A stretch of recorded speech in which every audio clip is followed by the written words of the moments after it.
آج بیٹے ہم نے آتش کی دوسری غزل کا تیسرا شعر پڑھنا ہے۔ صفحہ 99 ہے، 99 کتابیں آپ کھول لیں گے۔ میری طرح سے ماہ و مہر بھی ہیں آوارہ، ماہ کہتے ہیں چاند کو اور مہر کہتے ہیں سورج کو۔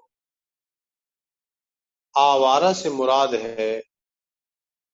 گردش کرنا، حرکت کرنا، یعنی کہ حرکت پذیر، گردش پذیر، یا مارا مارا پھرنا بھی کہہ سکتے ہیں۔ کسی حبیب سے مراد دوست ہے، محبوب ہے، کہ یہ بھی ہیں جستجو کرتے۔ جستجو سے مراد ہے کھوج لگانا، تلاش کرنا۔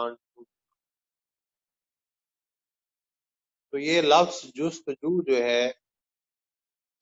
یہ کافیہ کے طور پر استعمال ہوا ہے، اور کرتے جو ہے یہ ردیف کے طور پر استعمال ہوا ہے۔ تو وضاحت طلب شعر میں شاعر نے، آتش نے باور کرایا، بتایا کہ چاند اور سورج جو ہیں یہ متحرک ہیں، گردش کر رہے ہیں، حرکت پذیر ہیں، یعنی کہ یہ اپنے محبوب کو، محبوب حقیقی کو ڈھونڈ رہے ہیں، اس کی تلاش میں ہیں، اس کی جستجو۔ تو اب یہ شعر اگر ہم غزل کے تناظر میں دیکھیں،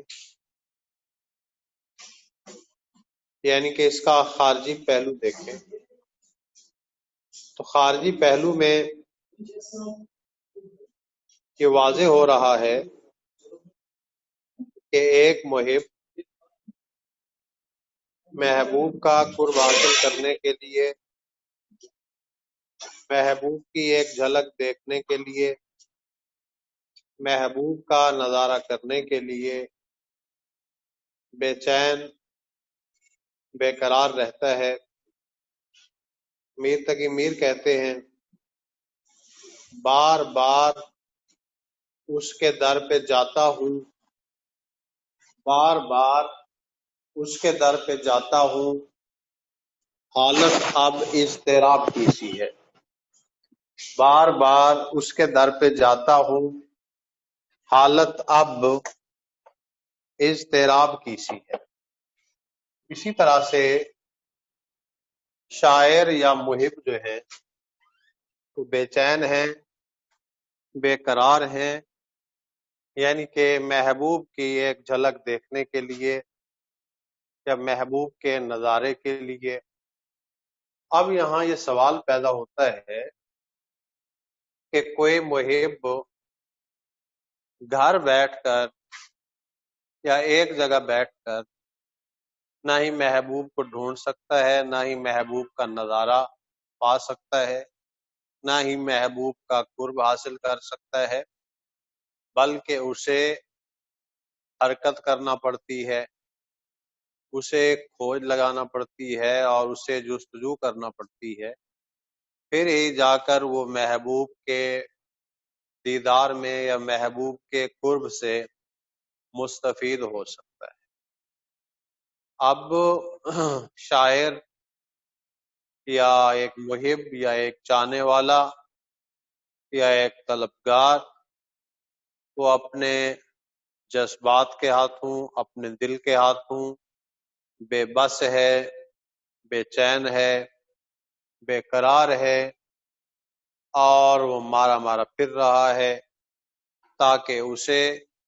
محبوب کی ایک جھلک دیکھنے کو میسر آ جائے۔ یعنی کہ محب یا شاعر یا طلبگار یا چاہنے والا ہر لمحہ بے قرار رہتا ہے، بے چین رہتا ہے کہ اسے کسی طرح سے محبوب کی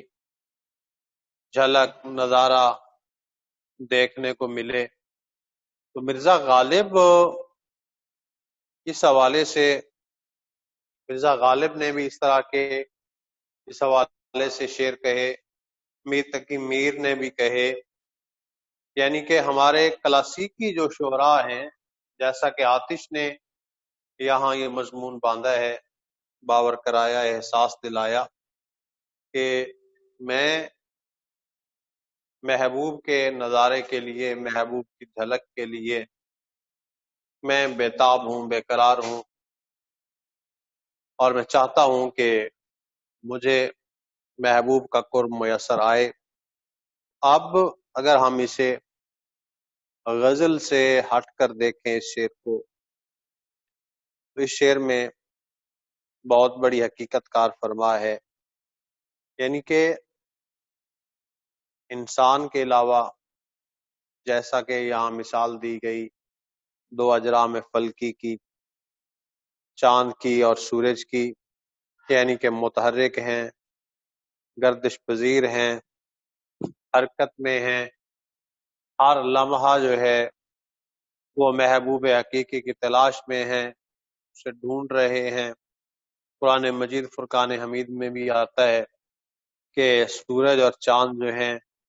اپنے اپنے مخصوص مداروں میں گھوم رہے ہیں۔ سورج کی جرت نہیں ہے کہ چاند کو جا پکڑے، اور چاند کی جرت نہیں ہے کہ سورج کو جا پکڑے۔ تو یہ حقیقت بھی ہے اس شعر میں، اور اس شعر میں یہ بھی باور کرایا گیا کہ منزل مقصود کو پانے کے لیے حرکت ضروری ہے، کہ اگر انسان زندگی میں کامیاب ہونا چاہتا ہے،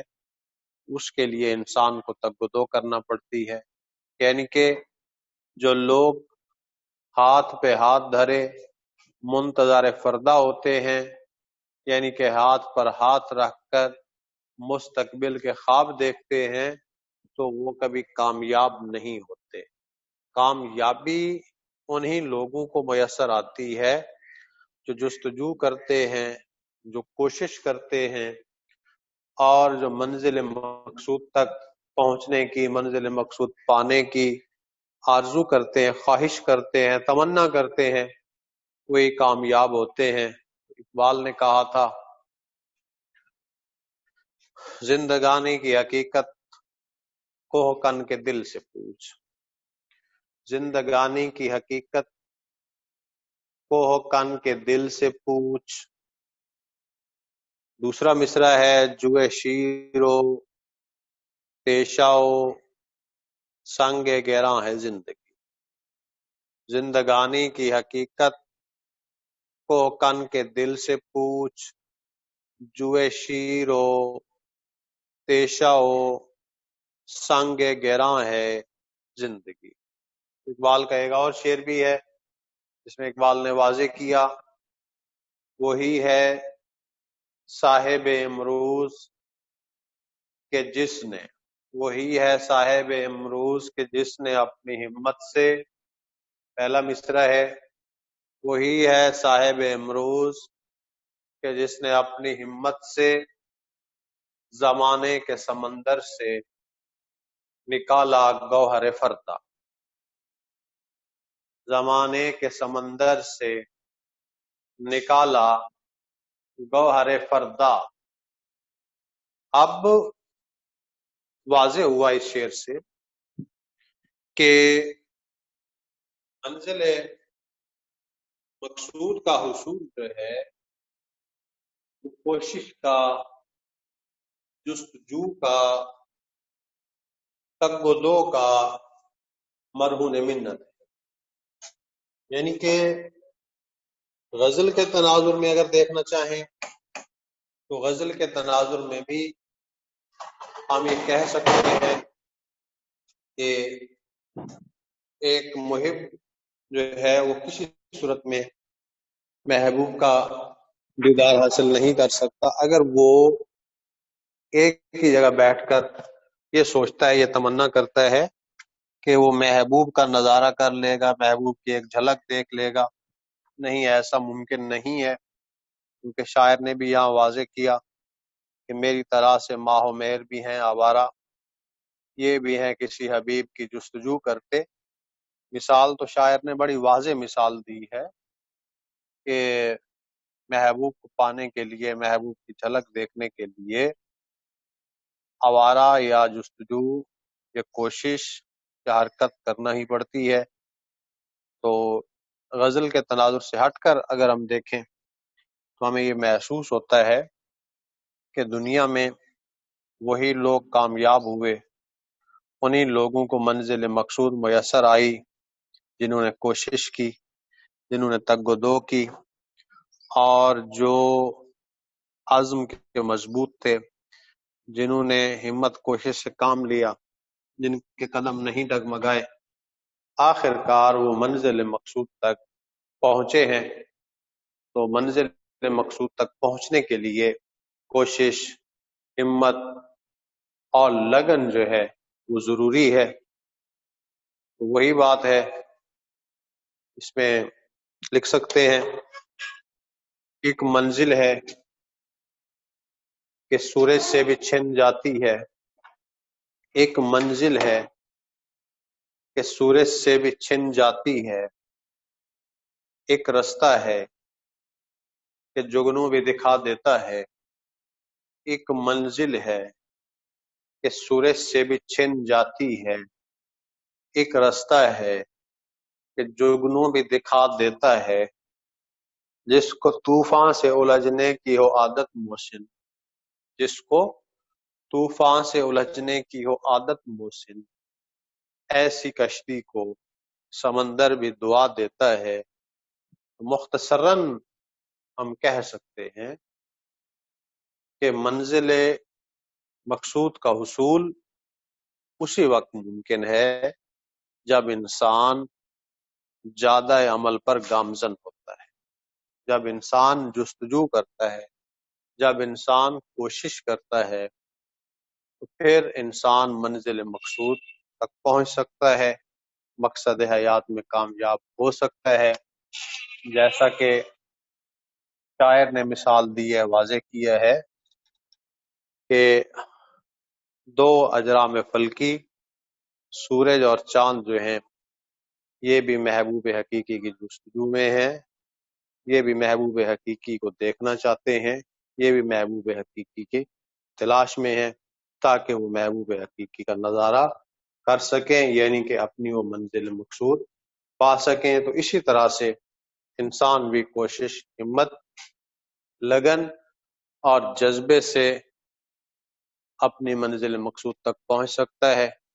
اپنا مقصد حیات حاصل کر سکتا ہے.